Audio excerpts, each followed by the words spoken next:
Verse 25. But if a man find a betrothed damsel in the field, and the man force her. Now he says if you, a damsel is a young woman of marriageable age. He says if you find her in the field, meaning she's going about her business, and you pounce upon her, and you force her. When you're forcing somebody, what are you doing? You're forcing them against their will, meaning that the person is putting up some resistance, right? Read on. But if a man find a betrothed damsel in the field, and the man force her and lie with her, when you lie with her, meaning he forced her and he have sex with her, meaning that's rape. Because she didn't want to have sex with you, but you forced her and you raped her. Read. Then the man only that lay with her shall die. You see the judgment for rape in the Bible? Barakatah Yahweh, Barakatah Yahweh Shah, Kahalaim La Yahweh, Bahashem, Yahweh Shah, Bahashem, Racha, Ha Kodash. And our people should know what that means. But if they don't know what it means all praises to our Father Yahweh in the name of our Lord and Savior Yahweh Shah, in the name of Yahweh Shah, and in the name of the Holy Spirit. Racha Kodash. And double honors to the big brethren, the men of Great Millstone, and to the Akim and Akwat that's out there repenting. Shalom to you, Mashmacha. This your Hakarab coming at you with a quick one. And I was just woke up, I've been going into the thing pertaining to, the little thing that been going on with these cats right here, with the other guy talking about he gave the guys of GMS a spiritual lashing or whatever they said, and this was on my mind, like, these dudes is going off. They just going, it's like they literally, they not bringing the scriptures out exactly how it's supposed to be brought out. They read the scriptures, but they giving them the wrong interpretation, the wrong meaning of what something being said. And that's wicked, man. That's wicked. You're trying to appease people's emotions. See, if certain things in the scriptures offend people, so what? Live with it. So what? Just live with it. You can't do nothing about it. It is what it is. But see, what they doing, they taking the words of the Most High, and if the words of the Most High is offensive to people, they will take and add to it. And you know what the penalty says for the individuals that's going to take and add? You're going to receive the plagues that is written in here. And one of the plagues is that your ass is going to be burnt up. You're not going to be saved because you know better. He already told you beforehand. Don't do this. Don't take and add. Don't add and take. Don't take and add. Don't add and take from the words of Yahweh from Yahushua. If it offends individuals, it just offends them then. They just got to live with it. But you're not to add or take and add unto the words of Yahweh from Yahushua. And when you do that, that's what happened. You heard what the brother said. He told their sister trying to play on her emotions.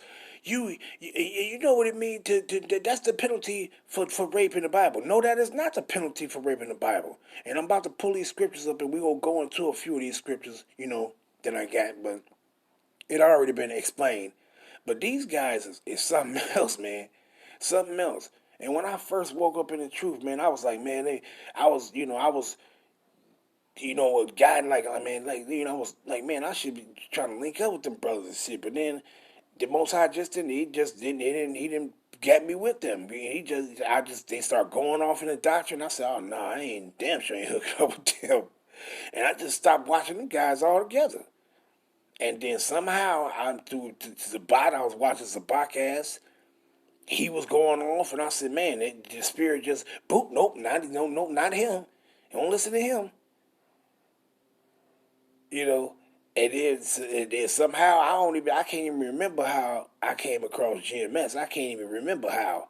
But somehow the Most High just boop, and then it was like going into the scriptures like, oh man, these brothers on point. I was watching Sakari too. But still, it just came to the point to where when I heard GMS bringing it, I'm like, oh, wait a minute. And then I started following along and shit like, oh man, these brothers on point right here. That's what I'm talking about. Because, see, that's what I'm with when it comes to these scriptures. I'm with bringing out the truth. Whether you like what you hear or not, I'm with bringing out the exact truth of what is exactly saying. Fuck all that extra shit and all that nonsense. Fuck all that. It's about the truth of the scriptures, man. It ain't about, oh, how you feel. Is you an emotional person? Okay, well, I tell you what, I'm a deal with you according to the scriptures, according to your emotional ways. Man, fuck you. I mean, so much like, you know, you go get them just how it's supposed to be given. You go get these scriptures just how it is. Hey, if they're offended to you, then hey, we'll just be offended then. So what? But the truth is gonna be told. So that dude was going off, telling the sister, this is your judgment. That's the judgment for rape. No, the judgment is for rape is you pay the father 50 shekels of silver. This is the judgment for rape. You pay the father 50 shekels of silver for humbling their daughter, and she become your wife forever. You can't get rid of her. That's the punishment for rape in the scriptures. And we about to get into it right now. So, like the elder Malcolm would say, so without any further ado,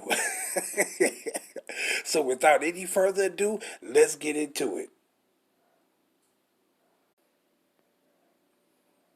And I want to go into this one first before I start, because what you need to understand is that these was the laws between the Israelite man and the Israelite woman. These were the laws that was governing us. The laws of Yahweh Shem Yahushua was governing us while we was in our land. Now you need to understand, them brothers of GMS, they wasn't teaching that you can go out there and go rape somebody now. In the place of our captivity, where we are not governed, this society is not governed under the laws of Yahweh Shem Yahushua. See, this was talking about that Deuteronomy 22. It's talking about when we was in our land, on how we supposed to conduct ourselves with one another, by the laws of Yahweh being governed over us. See, and that's that. You might not like what it says, so what? Because you got a westernized mindset, but it is what it is. This place is not operating now. If this place was operated by the laws of Yahweh Shem Shah, although they got some of the laws that in the Yahweh of Yahweh Shem Shah contained in a thing, but they don't keep them. They don't honor them. That's for us. Like don't commit murder. Yeah, that's so nobody won't murder them. But what was they doing to us? Murdering your ass. They didn't follow them. When it says thou shalt not steal, yeah, that's for you. Don't steal their shit. But they been stealing. That's all they fucking been doing is stealing people's shit. See, they got laws set up, but they don't even honor them themselves. Why? Because these are laws. These are the laws of Yahweh Shem Yahushua, and they are not governed in this place, man. They don't use take the laws. It's all against us, but for them. See, if you can't understand what I'm saying. See, but let me open up with this though. But let's go to Romans 13th chapter. And let me see. Matter of fact, I'm going to grab the NLT translation on this one. NLT translation, Romans 13:1. Everyone must submit to governing authorities, for all authorities comes from Yahweh, and those in positions of authority have been placed there by Yahweh. So within this kingdom, this kingdom of these fucking Edomites, they have established their governing rule. Long as it don't transgress the ways of the Most High, hey, we supposed to follow it. Long as it don't go against what the Most High said, we follow him. Hey, they say don't commit murder. Hey, we ain't supposed to commit murder anyway. Hey, they say don't steal. Hey, we ain't supposed to steal anyway. See? So long as it don't conflict with the commandments of the Most High, hey, we follow them. See? Now, in this society, they don't say what happens if in this society if you rape somebody. They don't follow the governing rule of Yahweh Shem Yahushua, his instructions, on the penalty for if you rape an unmarried woman. Now, the penalty if you rape a married woman, what is the penalty for that? Your ass get put to death. Why? Not because that's the penalty of rape, but your ass get put to death because you committed adultery. You went into another man's wife. That's why. Now, if you go into and rape another woman, that's not married, what's the penalty for that? Giving her father 50 shekels, but just saying this time in this place, you would just say, okay, paying her father $5,000, and you got to take his daughter to wife forever. You can't get rid of her. That's the penalty. You think these motherfuckers will be doing it? Hell no, motherfucker be saying, no, I just want to, I ain't finna do this shit. I don't want to pay her father $5,000, and she got to be my wife forever. I ain't doing this shit. See, but this place is not governed by the ways of the Most High. So what they'll do to your ass in here? They'll slap their people on the wrist. Edomites raping bitches and shit. They'll slap them on the wrist. So you don't do that. Get out of here. Now get it. He go walking out the front door of the courts and back outside. Your ass do it. You going through the back door. You going to the back door, and they gonna throw the book at your motherfucking ass and tell you, get him out of here. You got 15, 20 years. Get your ass out of here. You going to the back to be in the holding cell to wait to be taken where you gonna be taken. See? But let me just finish this and get into it. Verse 2. So anyone who rebels against authority rebels against what Yahweh has instituted, and they will be punished. See? And it says what? Because we ain't in our land. These things that's written in here govern us while we in our land. This place don't follow after the ways of the Most High. See, so ain't nobody telling you to go out there and go rape somebody. The brothers is just showing you the truth concerning the scriptures, and you got these dudes just going off. Ain't even just thinking because you know how to read and you reading the scriptures, you think that's it. No, you got to give the true interpretation of what's being said, no matter how somebody might feel. Verse 3, for the authorities do not strike fear in people who are doing right, but in those who are doing wrong. Would you like to live without fear of the authorities? Do what's right, and they will honor you. You see that? Verse 4, the authorities are Yahweh's servants, sent for your good. But if you are doing wrong, of course, you should be afraid, for they have the power to punish you. They are Yahweh's servants, sent for the very purpose of punishing those who do what's wrong. Verse 5, the last one. So you must submit to them, not only to avoid punishment, but also to keep a clear conscience. See? So in this place, it's not governed by the ways of the Most High. So long as they don't conflict with the Most High commandments, hey, we to follow them. See? But let's get into it. Let's get this. Let me get the KJV right quick. Now let's get into it. Let's go to Deuteronomy 22. Deuteronomy 22. And we're going to go down because I want to address something first. We're going to start at 22. Because I'm going to start at 22 and I'm going to work my way down to those. To 25 to 27 and 28 to 29. So we're going to start here at 22. Deuteronomy 22 and 22. If a man be found lying with a woman married to a husband, the thing is to listen, understand. If a man be found lying with a woman married to a husband, now these is going into what? The act of adultery. It says what? Then they shall both of them die. Both the man that lay with the woman and the woman, so shalt thou put away evil from Israel. If a damsel that is a virgin, young woman, be betrothed unto a husband, and a man find her in the field and lie with her, then ye shall bring them both out unto the gate of that city, and ye shall stone them with stones, that they die. The damsel, because she cried not, meaning it was consensual sex, being in the city, and the man, because he had humbled, meaning went into his neighbor's wife, so shalt thou put away evil from among you. See? That is adultery. See? And the penalty for that adultery is what?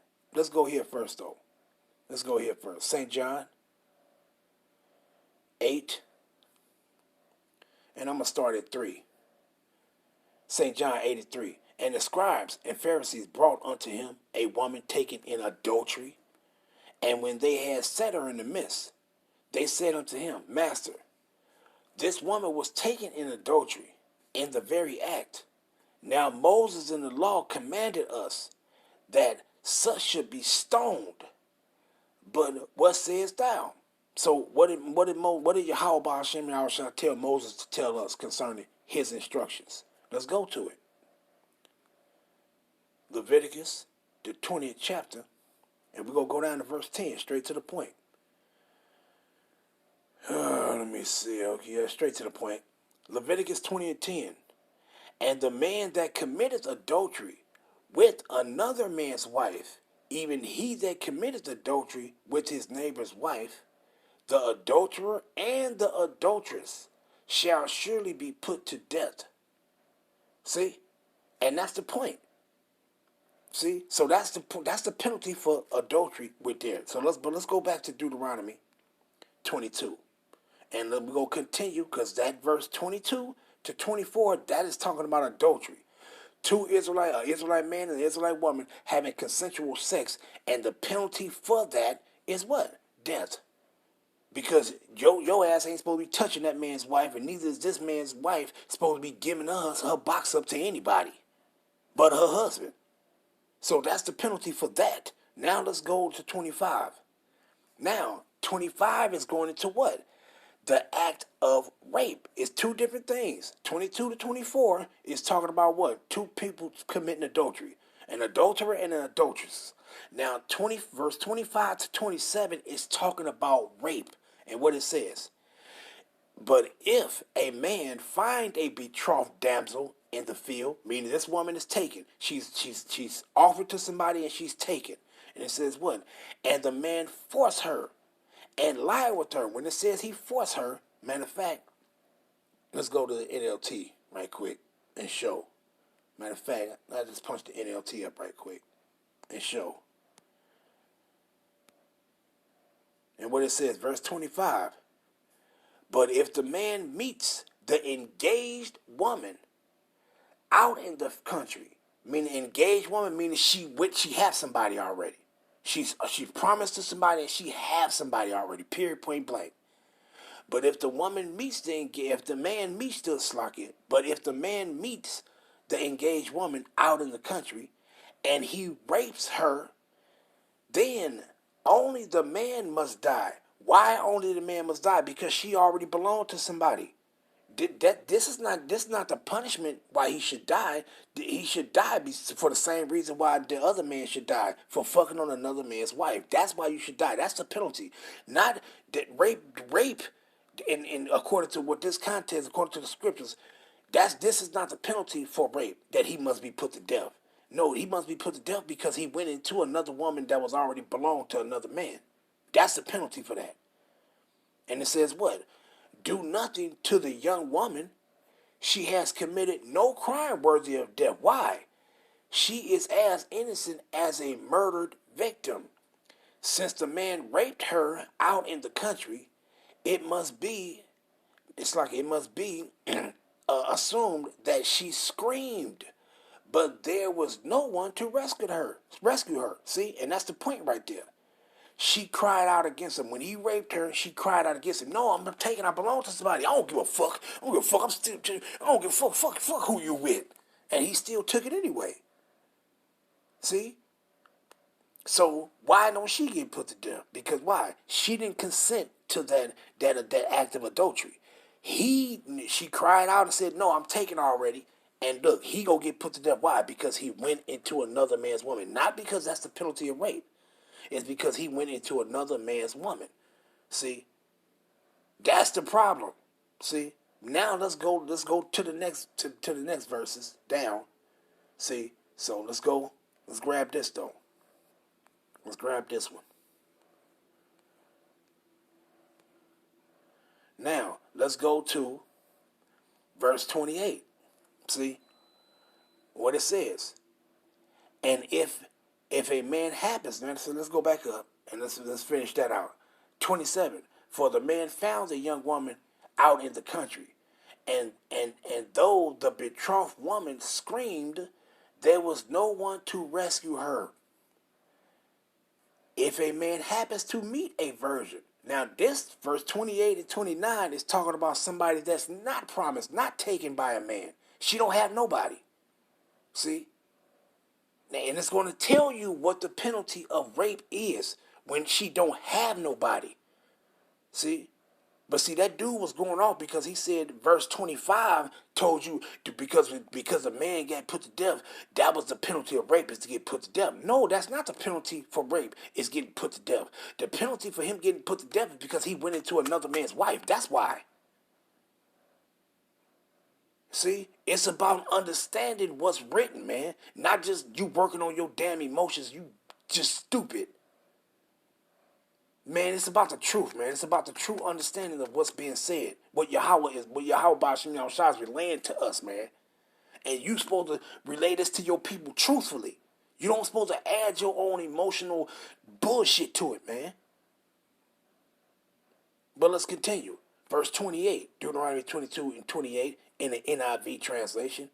If a man happens to meet a virgin, young woman, who is not pledged to be married and rapes her, and they are discovered, he shall pay her father. This is the penalty for him raping her. He shall pay her father 50 shekels of silver. He must marry the young woman, for he has violated her. He can never divorce her as long as he lives. That's the penalty right there for rape. Raping a woman that's not betrothed. It didn't say put him to death. Why did it say put him to death? What does it say right here? Let's read it again. Deuteronomy 22 and 28. If a man happens to meet a virgin, a young woman, who is not pledged to be married and rapes her, meaning she meaning she don't have nobody. The other woman, verse 25 to 27, she had somebody. She had somebody. This woman, 28 to 29, she don't have nobody. See? So what it says, the only thing that was done is the difference between the two is one is already taken and one is not taken. The same act was committed. See? But it says what? Verse 29. He shall pay the father 50 shekels of silver. He must marry the young woman, for he has violated her. He can never divorce her as long as he lives. And that's the penalty. Go take the father 50 shekels for the dowry of a virgin, and here, this your wife. Now you wanted you stuck with her now. You wanted it, now you got it. Now, and this is between an Israelite man and an Israelite woman. This ain't talking about no goddamn Israelite man and a heathen woman. This is talking about an Israelite man and an Israelite woman. See?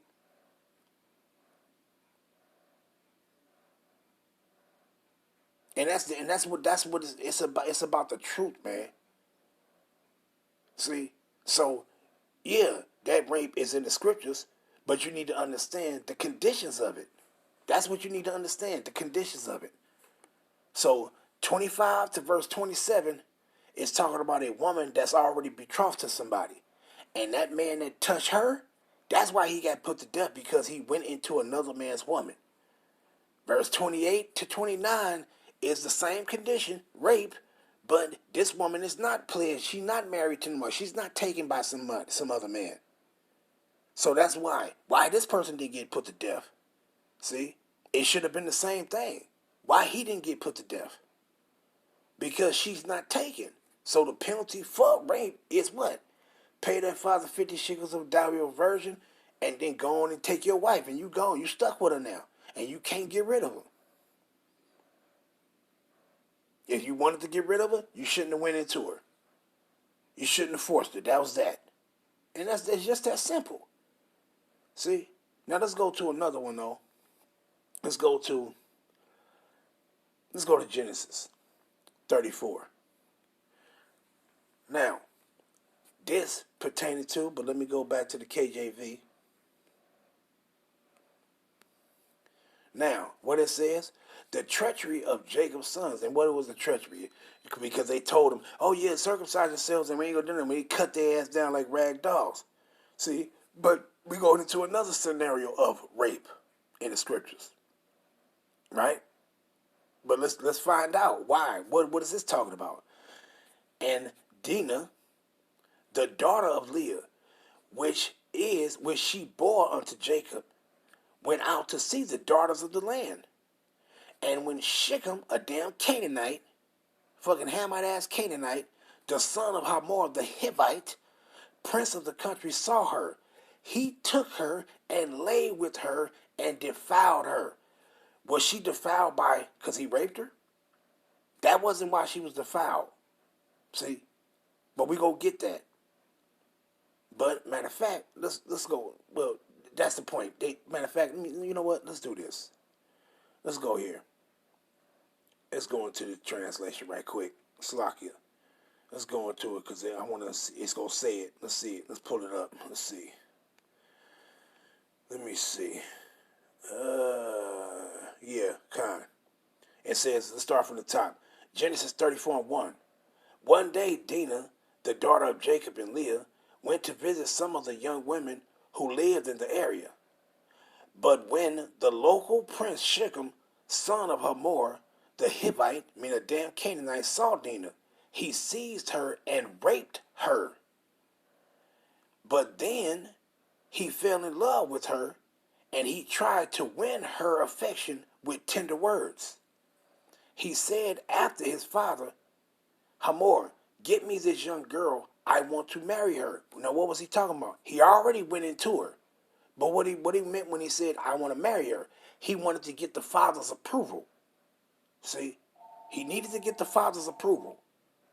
See? But let's continue reading. Soon, Jacob heard that Shechem had defiled his daughter. Why did it say defiled? It wasn't that he raped her is why he defiled her. But I'm going to go into a few precepts on showing you how did he defile her. See? And it says, Shechem had defiled his daughter, Dinah. But since his sons were out in the field herding his livestock, he said nothing until they returned. Hamor, Shechem's father, came to discuss the matter with Jacob. What he says, now he's coming to the father to say, hey man, what can I do to get your daughter to my son so she can be his wife? See? And then it says what? Meanwhile, Jacob's sons had come in from the field as soon as they heard what had happened. They were shocked and furious that their sister had been raped. Shechem had done a disgraceful thing against Jacob's family. And what was the disgraceful thing? We're going to get into that. Something that should never be done. And what should never been done? Matter of fact, let's go back to the KJV on that one right there. Let's go back to it. Verse 7. And the sons of Jacob came out of the field when they heard it, and the men were grieved, meaning pissed off, and they were very wroth, meaning mad, because he had wrought folly in Israel in laying with Jacob's daughter, which thing ought not to be done. So how did he defile her? Now, when you go up to that word defile real quick, they go to show you that it's about because he raped her. No, that's not the proper correction of him defiling her. Let's go into it. Anah, and it's gonna say when you read it, it's going into what? Depressed, cast down, afflicted, and so on and so forth. And I don't feel like reading all of them, but the point is what it says: afflict, humble, force, which is that rape, exercise, sing, lent out, and troubled and weakened.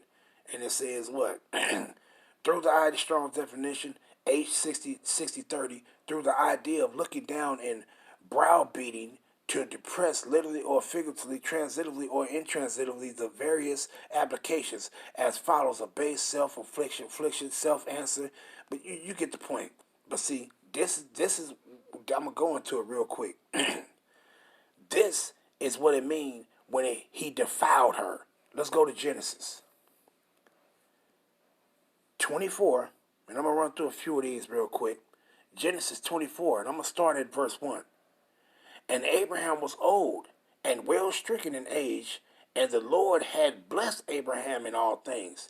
And Abraham said unto his servant, unto his eldest servant of his house, that ruled over all that he had, put, I pray thee, thy hand under my thigh, And I will make thee swear by the Lord, the God of the power of heaven and the power of earth, that thou shalt not take a wife unto my son of the daughters of the Canaanites, among whom I dwell. See, that was the point. Now let's get this one too. Genesis 28, 1 and 2. And Isaac called Jacob, and blessed him, and charged him, and said unto him, Thou shalt not take a wife of the daughters of Canaan.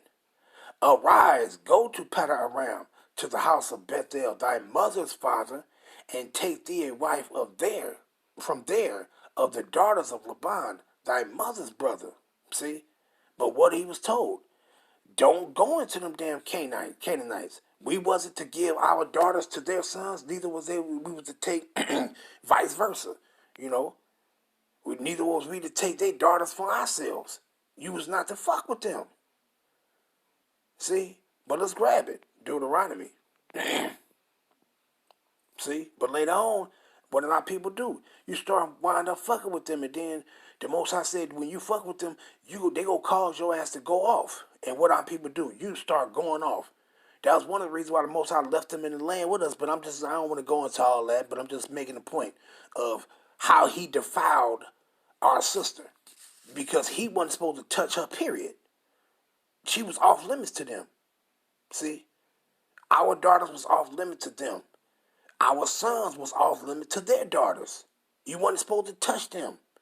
And what it says, Deuteronomy 7:1, when the Lord thy God shall bring thee into the land whither thou goest to possess it, and has cast out many nations before thee. All these are Canaanites, of which we was told not to touch. From Abraham, as Abraham was told, don't touch them. He said, go get a wife from my son. Don't fuck with them Canaanites. Isaac grew up, he got Jacob. He told Jacob the same thing. Don't fuck with them Canaanites. Don't fuck with them. See?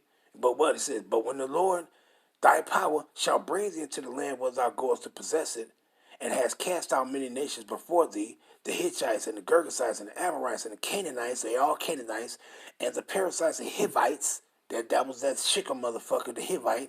And it says what? And the Jebusites, 7 nations greater and mightier than thou. And when the Lord thy God shall deliver them before thee, thou shalt smite them and utterly destroy them. Thou shalt make no covenant with them, nor show mercy unto them. Neither shalt thou make marriages with them. Thy daughter shalt thou not give unto his son, nor his daughter shalt thou take unto thy son. Period, point blank. Now, did we honor that? No, we didn't. No, we didn't. We went off. When Joshua passed away, we fucking went off, man. Joshua told us that, look, the Lord say when you go into these people, you're gonna go off. When we fulfill that, when we start going into them Canaanite bitches, we went off, because the Most High put everything he said concerning us for doing that shit. We was gonna go off. So when you went into this line and said, okay, we go fuck, I want your daughter. When you did that, everything else was gonna fall in play. Meaning you was gonna be bowing down to their idols and doing all this shit. And what happened? That's how it happened. See? So bottom line, we was never supposed to be fucking with them. So how did they defile our sister Dina? Because they weren't supposed to be touching her. That's how they defiled her. See? But let's go into another thing on this. Let's go to 2 Samuel. I'm almost done. Let's go to 2 Samuel 13th chapter. Now let's go into this pertaining to a brother and a sister of our own people. See? Now, why was Amnon put to death? Was Amnon put to death because he raped his sister? Because he raped her? No, Amnon wasn't put to death because of rape. He was put to death because what? He committed an act that was not to be done amongst our people, which was going into his own sister. That was not to be done. Not that he wasn't put to death because of rape. He was put to death because he went into his own sister. That's why.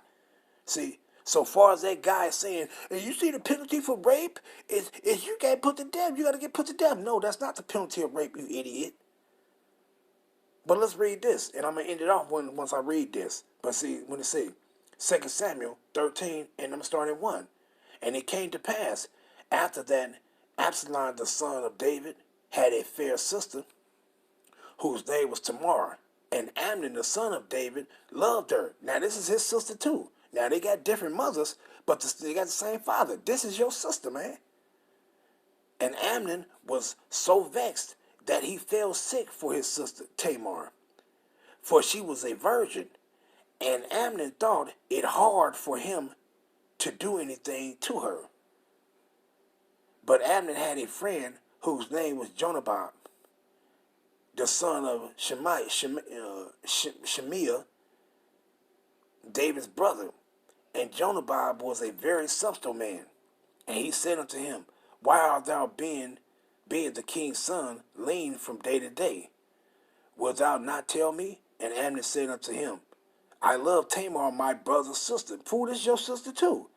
And Jonadab said unto him, Lay thee down on thy bed, and make thyself sick, and when thy father come to see thee, say unto him, I pray thee, let my sister Tamar come and give me meat, and dress the meat in my sight, that I may see it, and eat at her hand.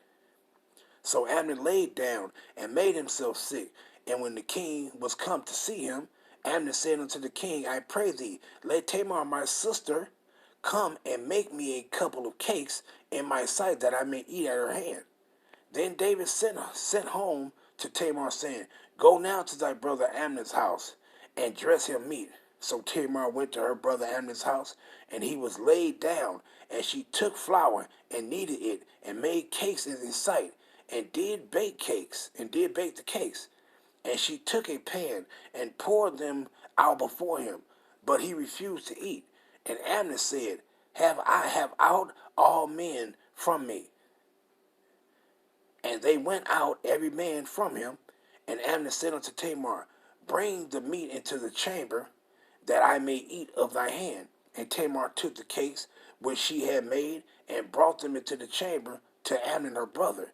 And when she had brought them unto him to eat, he took hold of her, and said unto her, Come, lie with me, my sister. And she said unto him, Nay, my brother, do not force me. What does it mean when it said, do not force me? Same thing that was written in Deuteronomy 22. Do not force me. What is it talking about? It's talking about rape. For no such thing ought to be done in Israel. Do not this folly. What was not to be done? Him going into his sister. That was not to be done. But let me continue. And I whether shall I cause my shame to go? And as for thee, thou shalt be as one of the fools in Israel. Now therefore, I pray thee, speak unto the king, for he will not withhold from thee.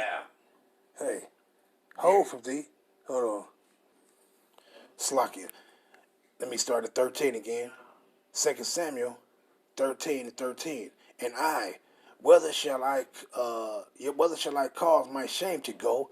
And as for thee, thou shalt be as one of the fools of Israel. Now therefore, I pray thee, speak unto the king, for he will not withhold me from thee. But did he? Because he knew what David Malak Dawadah was going to say to his ass. Like, what the hell wrong with you, fool?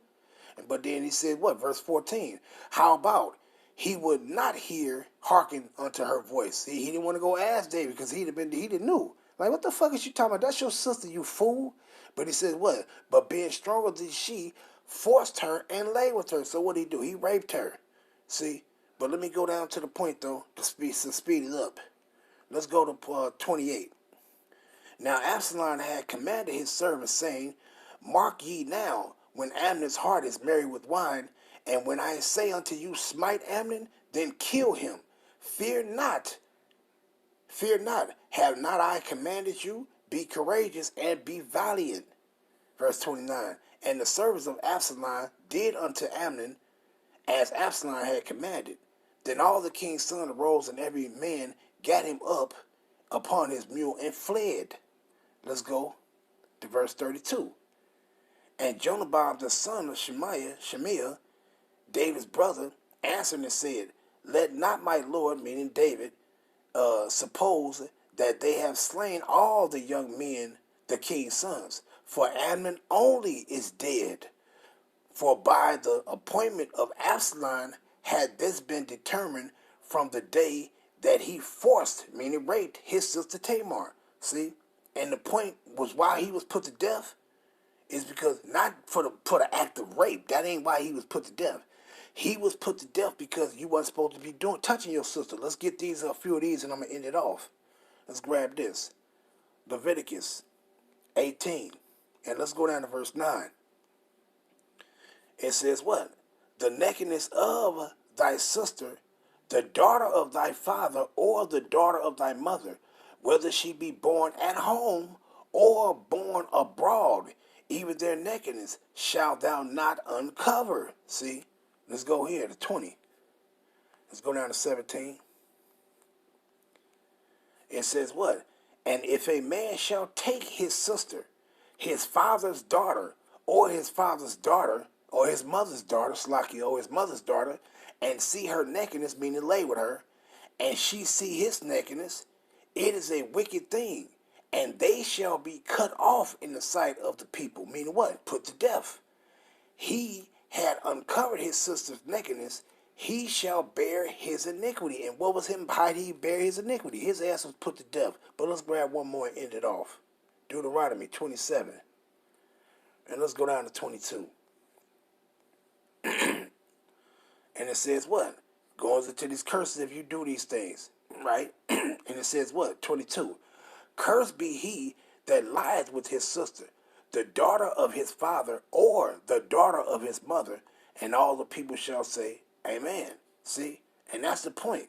When it says curse, meaning the punishment, punishment will come upon him. So what was his iniquity?